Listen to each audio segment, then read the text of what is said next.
It was 1966, and the old house at the end of the street had been abandoned for years. The paint was chipped, and the shutters hung askew, and the front yard was overgrown with weeds.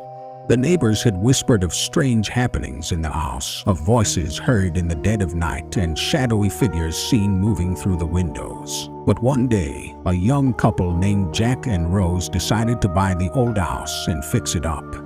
They had heard the stories, but they were determined to turn the rundown property into a beautiful home. So they began to clean and renovate, working tirelessly day after day. But strange things began to happen. Doors would slam shut on their own, and they would hear footsteps moving through the empty house. At first, they shrugged it off as old house creaks and groans. But then they began to find strange marks on the walls and floors, as if something had been scratching at them. One night, as they were settling down to sleep, they heard a low, guttural growl coming from somewhere in the house. They both froze in terror, listening as the growl grew louder and more menacing. And then they heard a voice, a dark and malevolent voice that spoke in a language they didn't understand. They scrambled out of bed and ran to the door, but it wouldn't budge. It was as if it had been locked from the outside.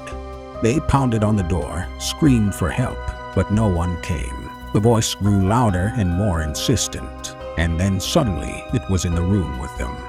They felt cold breath on their necks and heard the sound of something moving through the air. And then it was over. In the morning, the couple was found dead in their bed, their bodies twisted and contorted in a way that no human could achieve.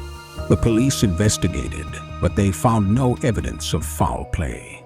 The old house remained abandoned, and the stories of its haunted past continued to circulate through the neighborhood. To this day, no one knows what really happened in that house, or what still lurks there in the darkness. Years went by, and the old house remained empty, except for the occasional brave soul who dared to venture inside. But each time someone entered the house, they would soon flee in terror, never to speak of what they had seen or heard. One day, a group of teenagers decided to explore the abandoned house. They had heard the stories, but they didn't believe in ghosts.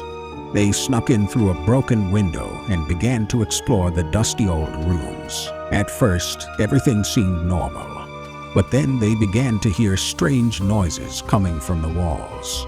It sounded like something was trying to claw its way out. And then they heard the growling, low and menacing.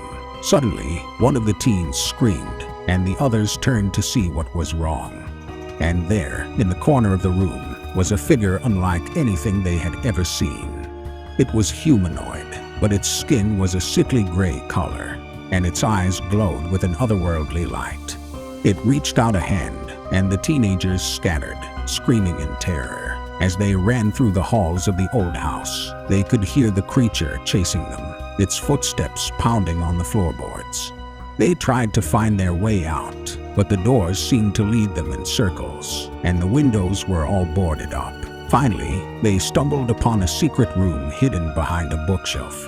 They barricaded themselves inside and waited, their hearts pounding in their chests. And then they heard the scratching and clawing as the creature tried to break through the door. They huddled together, praying that the door would hold, but they knew it was only a matter of time. And then, just as suddenly as it had started, the scratching stopped.